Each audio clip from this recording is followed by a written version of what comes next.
Jesús está vivo, del padre Emiliano Tardif. Capítulo 3. Jesús está vivo. Durante el mes de junio de 1981, después de una jornada de evangelización por Argelia y Marruecos, Dios me concedió la gracia de visitar Tierra Santa. Al día siguiente de mi llegada me levanté muy temprano, antes de que saliera el sol, y me interné por esas viejas y torcidas calles de la siempre nueva ciudad de Jerusalén, recorriendo el mismo camino de María Magdalena el domingo de Resurrección. Al llegar al Santo Sepulcro, me encontré con un amigo mexicano que había ido a casarse a Caná con una linda puertorriqueña. Al entrar en el monumento, él nos hizo notar una inscripción escrita en griego que decía: ¿Por qué buscan entre los muertos al que está vivo? No está aquí, resucitó. Todavía no salgo del asombro de esa madrugada que es como el eco del domingo de Pascua. El que murió en la cruz abandonó el sepulcro y está vivo. De la oscuridad de esa tumba ha brotado una luz que ilumina a todos los hombres, iniciando una nueva creación. Si Jesús no está en la tumba vacía de Jerusalén, se encuentra en todas partes del mundo. El único lugar de esta tierra donde Jesús no se encuentra es en aquella tumba labrada en la piedra que un día le prestara a su amigo José de Arimatea. Jesús envió a sus apóstoles no a enseñar teorías ni ideas abstractas, sino a testificar lo que habían visto y oído. Pero, desgraciadamente, parece que estamos más preocupados de enseñar doctrina que en comunicar vida. Para crecer en la vida de Dios, antes se debe haber nacido por el poder del Espíritu Santo. Un evangelizador es ante todo un testigo que tiene experiencia personal de la muerte y resurrección de Cristo Jesús y que presenta, más que una doctrina, a una persona viva que comunica vida y vida en abundancia. Después, y sólo después, y siempre después, se debe enseñar la catequesis y la moral. A veces estamos muy preocupados en que la gente cumpla los mandamientos de Dios antes de que conozcan al Dios de los mandamientos. No debemos olvidar que los mandamientos fueron dados después de la teofanía del Sinaí. Nadie puede ser auténtico transmisor del Evangelio si él mismo no ha experimentado la nueva vida traída por Cristo Jesús. Cuando comunicamos lo que el Señor ha hecho a partir de su resurrección, entonces todo cambia. La predicación va acompañada de las señales y prodigios que Jesús prometió. En Jánico, el párroco invitó al padre Emiliano a dar un retiro, advirtiéndoles que allí la gente era muy dura y no le gustaba ir a la iglesia.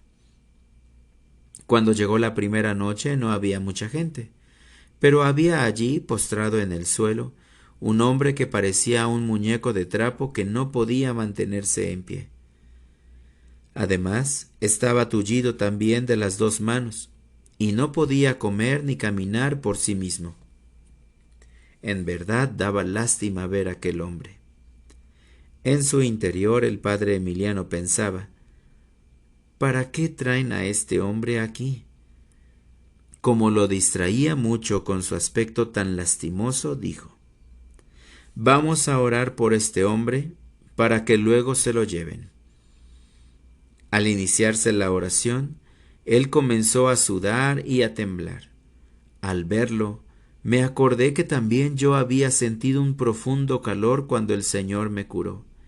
Entonces le ordené: levántate, el Señor te está sanando. Luego lo tomé de la mano y le ordené: camina, hasta que llegó al sagrario. Allí dio su testimonio, de pie, diciendo que tenía 10 años sin poder dar un paso. Yo simplemente estaba asustado y pensé en mi corazón: Qué bueno que no sabía que tenía tanto tiempo inmóvil. Si no, no me atrevo a decirle que se levante. Esa tarde salimos todos juntos de la iglesia, cruzamos la calle y nos sentamos en el atrio.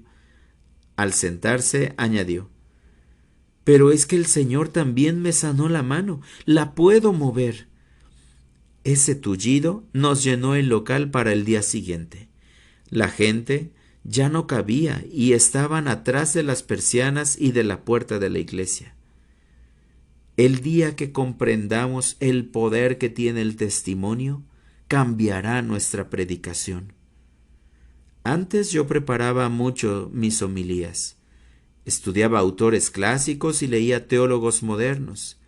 Eran tan buenas y profundas mis lecturas que no quería que se perdiera nada de lo que les iba a decir.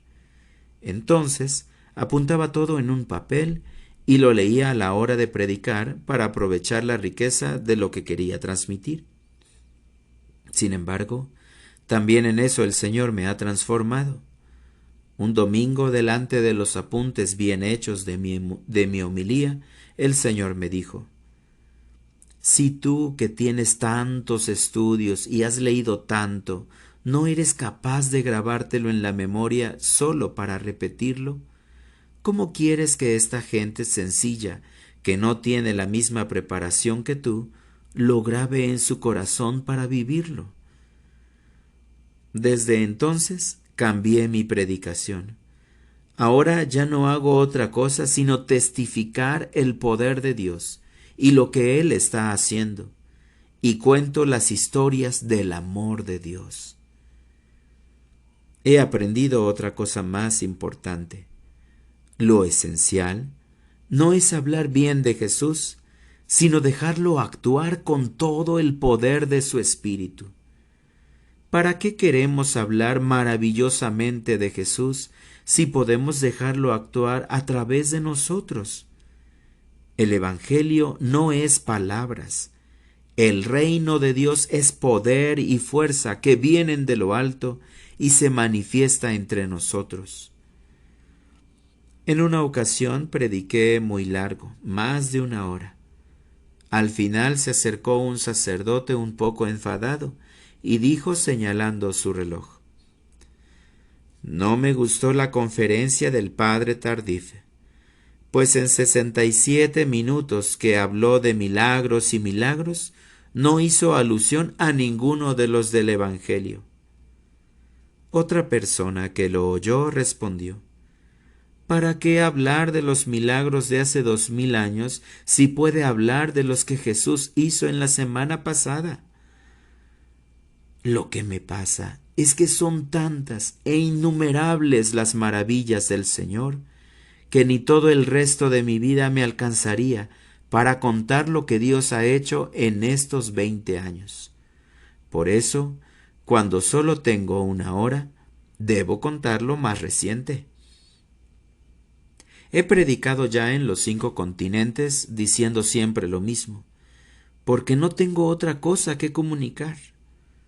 Por otro lado, ¿qué es lo que he visto en todas partes?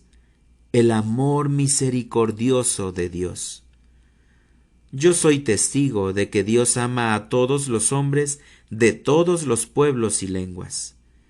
El poder del Espíritu Santo me ha convertido en un testigo de que Cristo vive. A veces no queda tiempo ni para comer.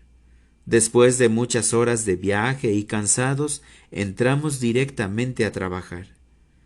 Pero el Señor manifiesta su fuerza a través de nuestra debilidad. En el retiro de Lourdes, Francia, había sacerdotes de diferentes países europeos. Era muy cansado después de las conferencias sentarse a confesar para luego seguir con otra conferencia o la liturgia. Después de una charla se acercaron algunos sacerdotes para confesarse. El primero fue un sacerdote holandés que no hablaba bien el francés. Al terminar de confesarse, me pidió: Padre, ¿puede orar por mi sanación? Estoy mudo del oído izquierdo. Fue tan original que por poco suelto la risa a causa de su oído mudo. Simplemente dije: Señor, si tú curas a éste, va a ser la sanación más grande del mundo. Ya solo esperaba que él saliera para poder reírme a gusto, pero inmediatamente entró otro que me encontró risueño. A mí no se me olvidaba lo del mudo del oído izquierdo, y me sonreía todo el tiempo que duré confesando. Después, los sacerdotes comentaban: «Qué feliz es el padre Emiliano. A pesar de tanto trabajo está siempre contento». Otros afirmaban: «Qué gusto da confesarse con un sacerdote que te recibe con una sonrisa». El Señor se sirvió del mudo del oído izquierdo para mostrar que Él es un Dios de alegría que nos recibe contento cuando nos acercamos a Él. No cabe duda que nuestro Dios tiene buen humor. Un día que prediqué delante de una multitud muy grande en un estadio, una persona me preguntó: «Padre, ¿no siente miedo o timidez de hablar delante de tanta gente?». Con una sonrisa le contesté: «Cuando se tiene la seguridad de transmitir una buena noticia, se puede subir uno a los terrados, testificar en las cárceles y predicar en los estadios. Yo simplemente doy testimonio de lo que he visto. Si no, le aseguro que hasta me daría pena estar hablando con usted». Pero cuando uno no tiene la experiencia de que Cristo vive, entonces tiene que hablar de 1000 cosas, menos de Jesús.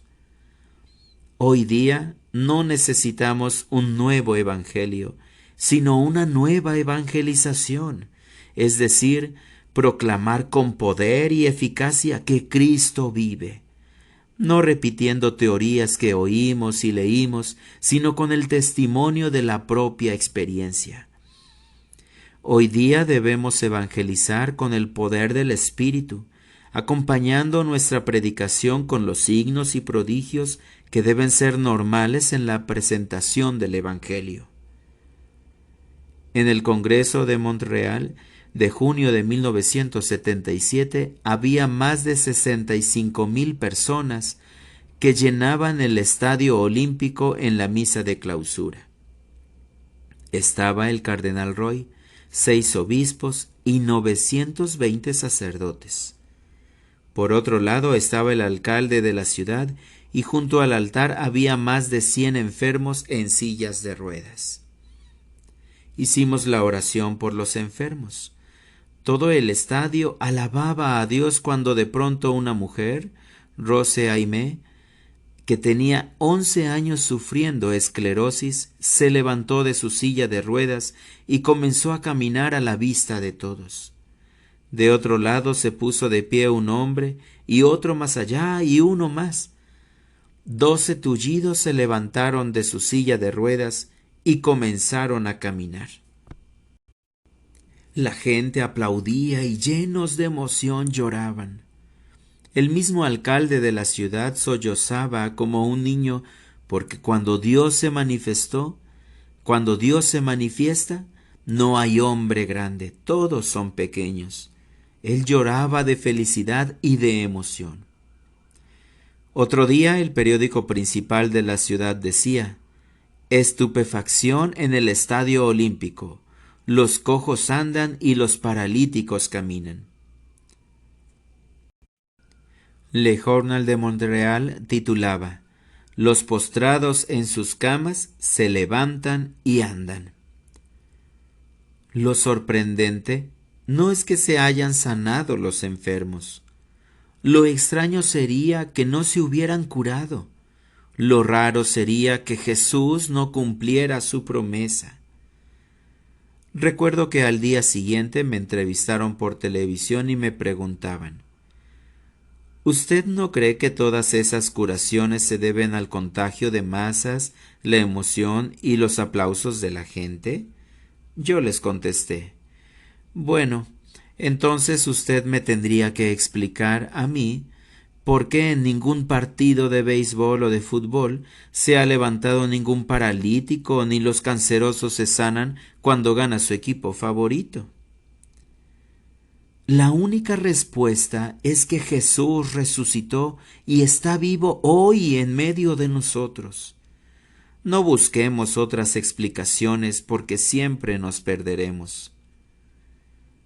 Un día estaba comiendo cuando alguien me preguntó indiscretamente: Padre, ¿usted está seguro de que tiene el don de curación? Yo no podía contestar inmediatamente, así que todos se me quedaron mirando esperando mi respuesta. Entonces dije: Bueno, estoy seguro que tengo la misión de evangelizar. Los signos y curaciones acompañan siempre la predicación del Evangelio. Yo simplemente predico y oro mientras que Jesús sana a los enfermos. Así hemos hecho el equipo de trabajo y nos acoplamos bien. Los planes del Señor a veces me causan risa, pues me parece que tiene buen humor cuando pone a un simple cura de pueblo a predicar ante grandes teólogos y en diferentes países. Yo no les enseño nada, solo les doy testimonio de la misericordia del corazón de Jesús. En 1981 prediqué un retiro para 320 sacerdotes en Lisieux, Francia, junto con el padre Albert de Montleón. Allí había muchos sacerdotes muy inteligentes, otros muy críticos, y no faltaban los escépticos. Después de una maravillosa exposición del padre de Montleón, me tocaba hablar a mí. Me sentía muy pequeño delante de aquellos hombres tan sabios, con tantos títulos académicos. Me sentía pobre delante de los cardenales Suenens y Renard, allí presentes. Entonces oré al Señor y le dije: Señor, ¿qué hace aquí un cura de un pueblito insignificante, de una isla tan pequeña, que estos hombres tan sabios no saben ni dónde queda? No me dejes solo aquí, por favor, Señor. Afortunadamente, aquella primera noche el Señor curó a un sacerdote que sufría de flebitis, y con eso se acabaron las discusiones. Recuerdo cómo él se levantaba el pantalón y enseñaba sus 2 piernas completamente sanas. Este testimonio sirvió más para manifestar la gloria de Dios que mis pobres conferencias. El cardenal Renard, sorprendido por las curaciones y maravillas del Señor, se puso en pie y dijo: Es difícil para nosotros aceptar la misteriosa acción del Espíritu Santo, porque somos tan racionales y a menudo tan racionalistas. Todos nosotros somos, quién más que quién menos, pequeños hijos de Descartes, e incluso hay un pequeño Voltaire en cada uno de nosotros. Por eso se nos hace tan difícil asimilar la acción del Espíritu que sopla como quiere, sin limitarse a los moldes racionales de nuestra lógica. Le ponemos unos rieles para que camine por ellos y él vuela al margen de los mismos. Le ofrecemos unos conductos por donde él inspire, pero él sopla de lado. El Espíritu Santo no sigue nuestros programas pastorales.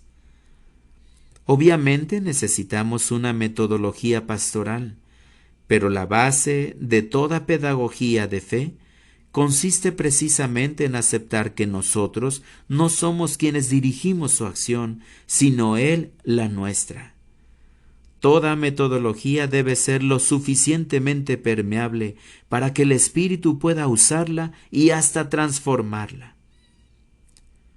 Los dones del Espíritu Santo son diferentes y actuales.